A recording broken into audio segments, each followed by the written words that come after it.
Hi, Bruins. My name is Monica Lee, and I'm the Director of Regional Networks with UCLA Alumni Affairs. Thanks for joining us for Alumni Day Online. Today, we'll be discussing deep space and delicious dishes through an interactive Q&A session with alumnus Sherwin Gu. After graduating from UCLA in 1987 with a degree in aerospace engineering, Sherwin went on to receive his master's degree in Michigan before eventually finding his way to NASA Jet Propulsion Laboratory, where he's probed the Earth's oceans, Saturn, and currently Jupiter. Sherwin has served as president of the Asian Pacific Alumni of UCLA, been involved with the UCLA Diversity Alumni Council, and has served as the Alumni Association representative for the Graduate Student Association. So when he's not busy supporting our alma mater or exploring the galaxy, Sherwin's delicious social media accounts reflect his passion for diverse culinary experiences. Welcome, Sherwin. Thank you. I'm happy to be here. It's pretty exciting. Well, before we begin today's program, I'd like to recognize our Gold, Blue, and Life members. It's through your upgraded membership, generous contributions, and continued support that we can provide resources and programs like these that connect Bruins with each other, the campus, and the community. So thank you so much. Thank you. We hope today's session will be a highly interactive one, so we encourage you to direct questions to the live chat feature throughout the conversation. Don't be shy, we'll try to answer as many as we can. So, Sherwin, to start off, how about you share a little bit about your background and how you ended up studying aerospace engineering at UCLA after graduating from high school in Hawaii? Well, I was a pretty big nerd in school in general. And I have to admit, one of my favorite TV programs growing up was a little show called Star Trek. And it was a lot different from, other shows on the air. I mean, a lot of times sci-fi shows, especially back in the 60s, were all about, bug-eyed aliens and humanity has to fight back, to fight the scourge. But Star Trek was a different show. It was about exploration and discovery, and to boldly go, as the opening narration says, even though that's a split infinitive, I think. So actually not very proper English, but oh well, it's still stuck that way now. So so I always had the, and also that, besides that too, I always had the interest in the space program. And when I was growing up, so back in the 60s, NASA was rolling with its manned space program, Mercury, Gemini, Apollo programs, and it culminated in '69 with the landing on the moon, Neil Armstrong and Buzz Aldrin, and that was fascinating to me as well too. That we actually had stepped foot in another world. This is for real. So all that, sort of made me want to pursue the degree in aerospace engineering, because that I wanted to be a part of that effort. Obviously, with these eyes, I couldn't be an astronaut, but probably my asthma too. But okay, but I could help out on the ground. So, and that's what led me to attend UCLA and leave Hawaii for the mainland. Wow, that's incredible. It's so amazing, the power of storytelling to inspire people. And what an exciting time to be kind of making that decision to go to your higher education area of study. So what is it specifically about aerospace and aerospace engineering that you are so inspired by? Again, it's about pushing technology. It was about, and in my case, since I was interested in the space program, it was a use of technology to further mankind. Our knowledge, our expansion into the cosmos. We're still on to the moon, but we have, at least for manned flights. But also, NASA's been doing a lot of unmanned interplanetary explorations. I mean, even in the '60s, we're going off to starting to synthesize to the moon, to Venus, to Mars, and it continue on into the '70s and '80s. '70s, we had Viking land on the surface of Mars. So first time we landed on another planet's surface, and that was bicentennial, '76. And then in the '80s, we had Voyager. That actually was the first time we flew by the outer gas giant planets. So that kind of endeavor is really excited me, and I was hoping to be a part of it. I guess I knew about JPL for a long time, and I'd always hoped I'd get there, and I did eventually, not quite right away, but it's life is a journey, right? So I was happy to be on it. That was so beautifully said. I feel like we need a cue in a John Williams soundtrack in there or something like that. You kind of touched upon this, and just for our viewers out there, JPL stands for Jet Propulsion Laboratory. Yes. And you've had an incredible opportunity with JPL through the years. Can you share some of the projects that you've worked on?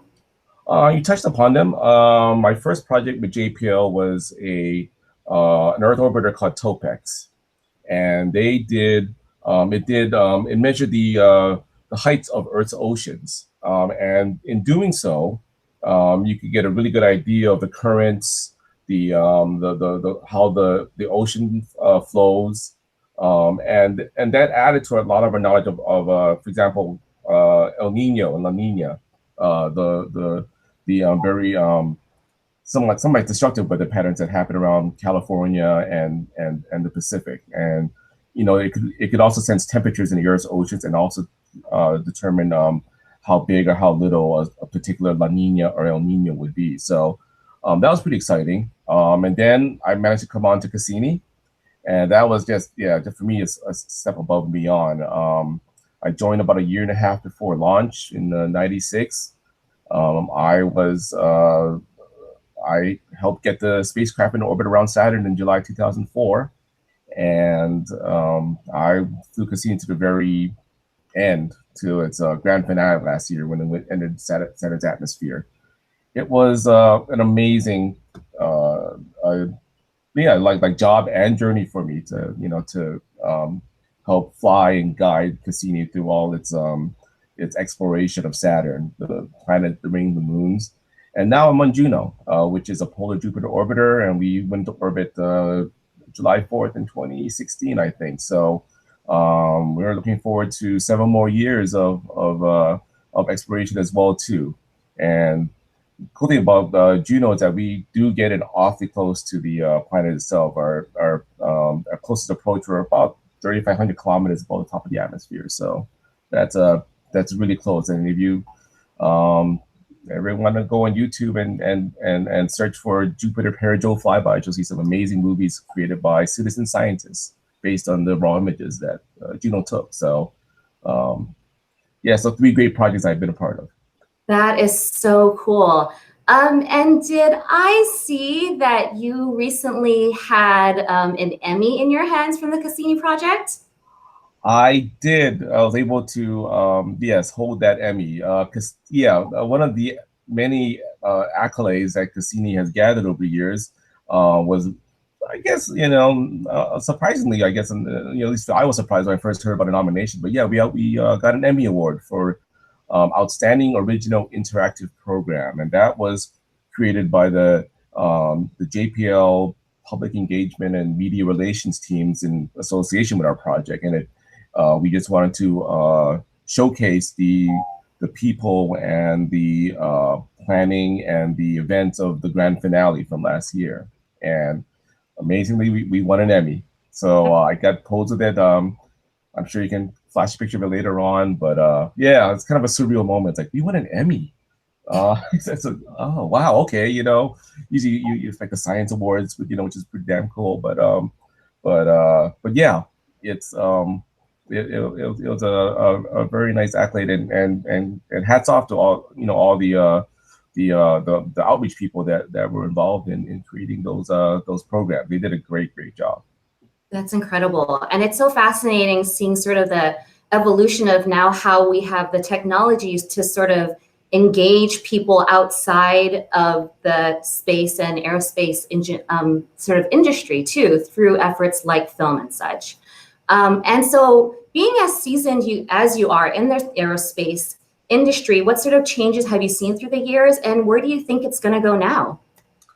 Well, it's getting, I think I've noticed over the years that, before, we just had one job, and, we did it, we did it really pretty well, I thought.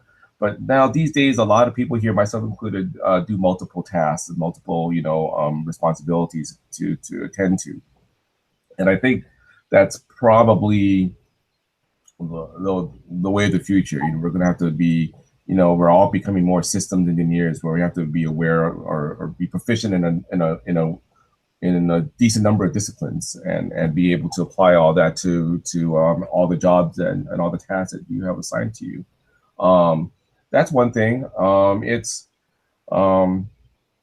There are a lot of spacecraft flying these days. I mean, like I said, we are definitely, our resources are getting a little more stretched. We are dealing with it. But yeah, I think it's like in true words, it's a more complex world today than it was before. Absolutely. And in fact, interestingly enough, I just read today that there are UCLA students that had put together, build, and will launch with NASA a satellite this weekend. So who knows, maybe there are new partnerships and new opportunities in the horizon as well. Yeah, I'm excited to see that. Like when I was in school, not as much partnerships, but I'm really excited to see that, NASA and other people in the industry are pairing with universities to provide real world insight into how things work. And I look forward to seeing that particular collaboration continue. I think that would be a great thing for both for the students and for the people in the industry. Yeah, absolutely. And actually along those lines, for an aspiring aerospace engineer who's studying that right now, what are some tips that you think would be helpful for them to pursue this career path? Well, I mean, obviously an aptitude in math and sciences. I would say, like, in touching and kind of going back to the previous question, once you are in, and at a university or college, to take advantage of all these outside projects and like real life stuff, be it, building a car that can function on almost no power or energy at all, but or a spacecraft or CubeSats. There's a lot of exciting things out there that students can take advantage of, and I think that's even more so than classwork and courses, but to definitely take part in these projects. I think they're really exciting. I wish I had access to that when I was going through school myself. So that'll be my main advice. Okay, thank you. Well, we do have a question from the live chat from Brian, who asks, is it better to focus space exploration on probes versus sending humans into space?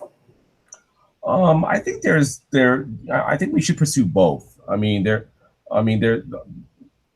Yes, right now, unmanned probes are the best way for us to explore the solar system, just due to the distance involved, the time it takes to travel to planets like Saturn, Uranus, Neptune, Pluto. It takes a long time, and we don't have technology yet that can, we don't have the Enterprise yet where we can actually just fly out to Pluto and in a few days or a few minutes. But I also believe in a manned space program. I think mankind's future is eventually going to lead into space, and we should continue our efforts to master that domain, to be able to not just survive, but to live, work, and colonize in space. So very long-term projects. It will be a huge effort, obviously, but and I'm probably speaking more as a layman now too. But I think those are important things to pursue as well too. Mm-hmm. Great, thank you. We have another question about your time at JPL from our live chat. Rex asks, of NASA's missions, most of NASA's missions are long-term and years long, and since most Bruins are not clairvoyants, is your job what you expected it to be, and does your job change in during the duration of the mission? It was probably more than I expected it to be. Honestly, in the beginning, you're learning how the spacecraft works. You have processes and procedures that you develop, but they're going to be upgraded, tweaked over the course of the mission when you start learning things. But overall, this has been, I guess Cassini and Juno, they've been, very big projects I'm very proud to be a part of. Cassini is definitely a mission of a lifetime for me, but I'm still going. So I'm same with Juno. I want to see what we can do next. And yeah, our jobs do change over the course of the mission. Again, things develop or things change, and you have to adapt to it, and that's part of flying the mission. I would say sometimes when you go into an extended mission phase, budgeting does get cut back sometimes because it's not meant to be funded at the full rate that you had before.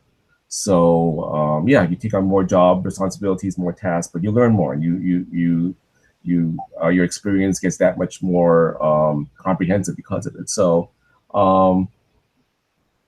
change is always present, but it's good to adapt to it. So yeah.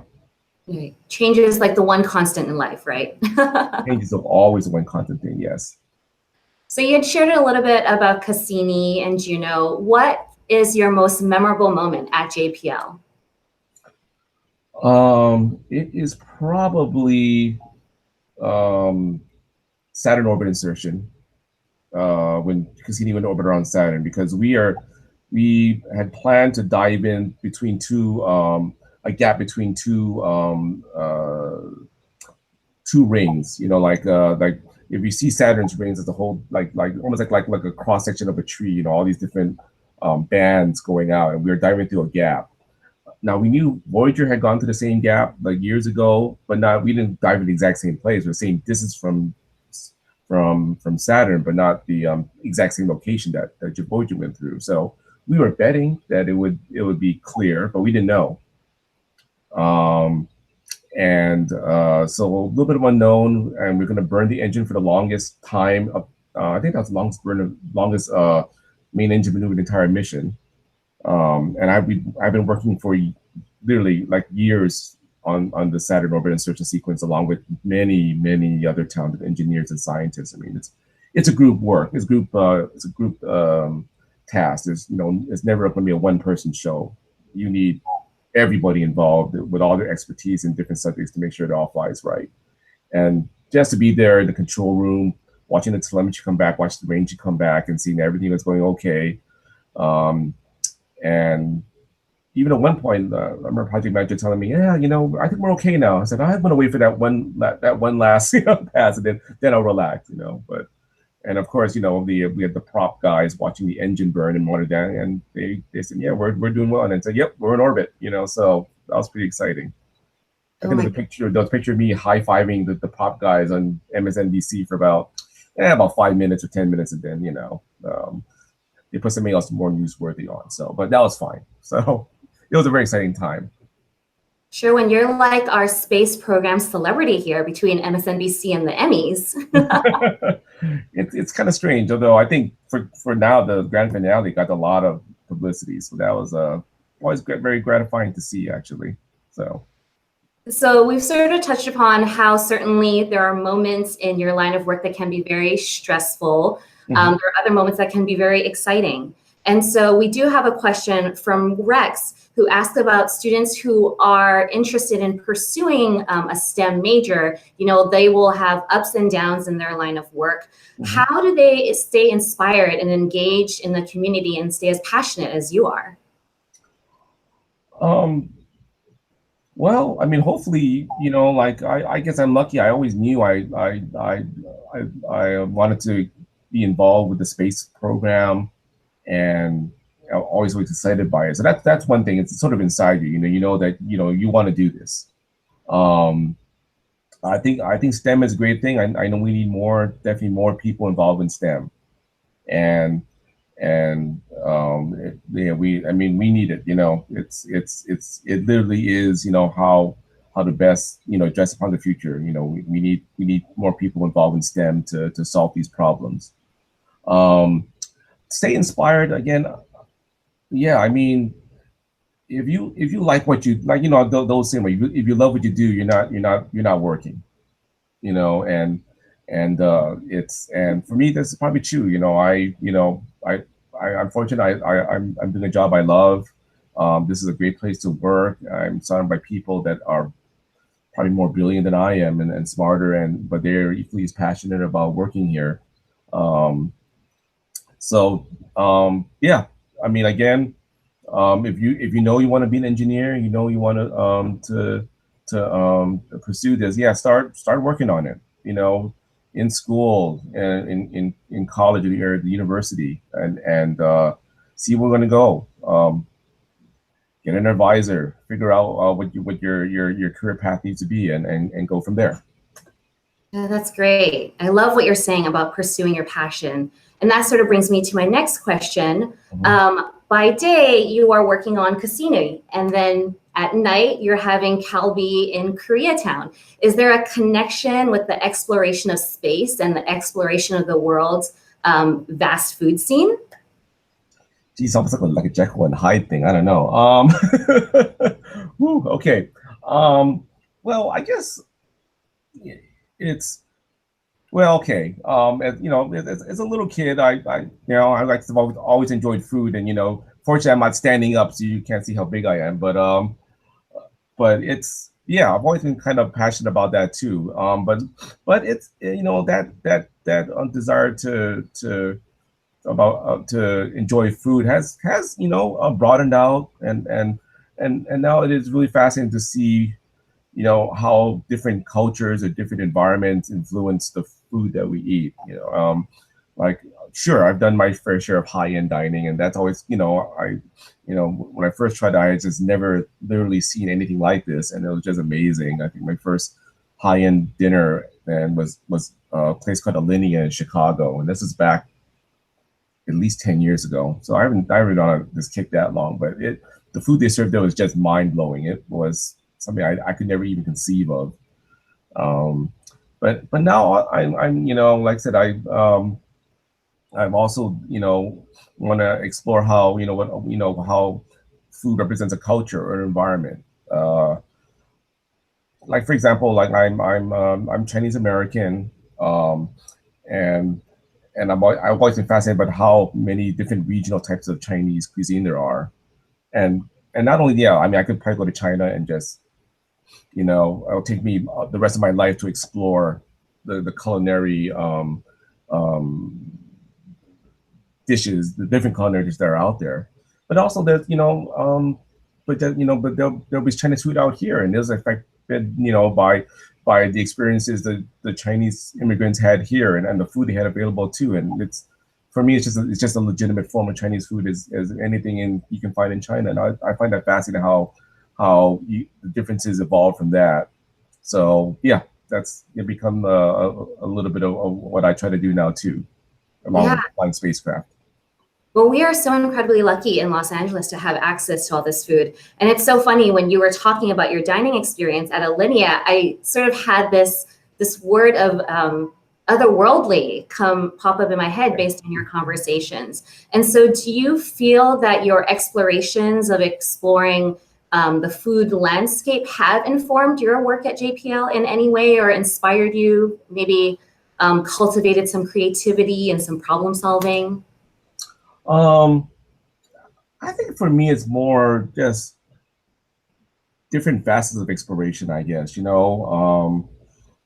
It's almost like a macro and micro kind of thing, I guess. I'm helping explore the vast cosmos out there, but also, I'm excited by a great bowl of noodles, which is probably like on the opposite end. I think it's probably like like each has inspired me to do more in the other area. I'm sure like maybe the working in NASA say, hey, I want to try go off to different countries and explore their not just their the sites but I want to see how the people live, and that does always come down also to what they eat. What kind of food they consider like like signature dishes, or this is like every family does this. It's like like a bolognese sauce in Italy.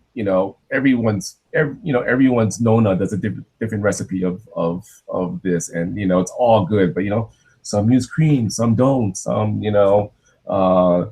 use a little bit of chicken liver to get it richer. I mean, there's so many different varieties. It's always kind of great to see what you can find. Not many wrong questions, or no wrong answers. I mean, so it's been a fun journey for me so far. So do it while I still can. So Sherwin, we have another question from our live chat channel from Randy. She asks, have you ever tried astronaut food? And if so, what's it like? I know as a kid I tried some of that freeze dried food, and I'm probably thankful I don't remember too much about it. But no, sadly I've not tried anything. I know they've come a far way in food now than than the old days back when I was growing up. I mean, I know there's challenges because most of the astronauts are dining in zero G, so you can't have loose crumbly foods because they just go everywhere. A lot of times it'll be like a thick gravy or sauce that will hold things together. And then of course, especially when touching back the earlier subject about like man exploration of the solar system, we have to work on our food preservation technology. That there's only I still think we're only at about maybe 3 years. Like if you freeze foods, I think about 3 years. So we got to figure out how to keep it alive or keep it going for longer than that. So, but Brandy, I promise one day I'll try some real astronaut food. I guess I'll have to ask somebody about that. Well, I always think it's very fascinating because when you watch, there are a lot more space movies coming out now, and it's really interesting to see their perception of what they think space food will be yeah. from now. Yeah. So actually, I kind of wanted to go back to something you had previously talked about. And as a fellow foodie, I'm curious, when you mentioned that you go to other cultures and try to find foods that are really central to their culture and their people, what maybe top 2 or 3 restaurants would you recommend to people that really embody Los Angeles? Oh, that really embody LA? Let's see. Gosh, I can think about this a little bit here. I would say one thing that does symbolize LA a lot is that it's a classic taco truck. Sometimes nothing really beats, just standing, standing at night and, and it's like against this wall with a little shelf sticking out and you just, order some tacos off this truck and, it's sloppy, it's messy, but it is really good. It is really good. I think the unique thing about California cuisine is that there's so many just, it brings together a wide variety of cultures and cuisines, and there's all kinds of fusion. I mean, look at Roy Choi and his Korean kalbi tacos. Obviously a fusion of Mexican and Korean cuisines. And I think it's kind of neat out here because we can do this out here because we haven't yet caught up to like places like New York or Chicago in terms of how expensive things are to rent and to buy raw food products or just the basic stuff. So people can take more chances out here. So if you want to have a like look at Bestia in downtown LA. It's an Italian restaurant, but Ori Menashe, the chef there, he's Israeli, and you can definitely see a lot of Israeli and Middle Eastern influences in Bestia. I mean, there'll be like a slow roasted lamb neck or a pasta with saffron that definitely it's not quite Italian. I mean, it's still great, tastes great, but it's definitely owes to the cultural blend. And now he has his own Middle Eastern restaurant called Babel, and that's that's a modern place too. It's not classic Middle Eastern cuisine, but he moves on. West Avila at Guerrilla Tacos. Now there's another big contemporary Mexican place. So it's not the classic tacos, but I had a short rib and foie gras taco there. It was beautiful. Hamachi and uni tostadas. So So yeah, that's why I find the LA food scene so exciting. There's so many uh, wild combinations of foods that you never thought you would see, but it's all great to try and taste. Well, I hope our viewers have made plans to eat after this, because I am certainly getting hungry listening to you. We actually have another question from our live chat feed from Daniela about food. And she asks, have you ever tried Peruvian food? And if so, what's your favorite dish? Let's see. I have tried Peruvian food. I for out here, I do like Ricardo Zarate's cuisine at Rosaline on Melrose, more modern Peruvian, and there's other places like Mario's or El Pollo Inca on the South Bay, more classic Peruvian cuisine. My favorite dish there is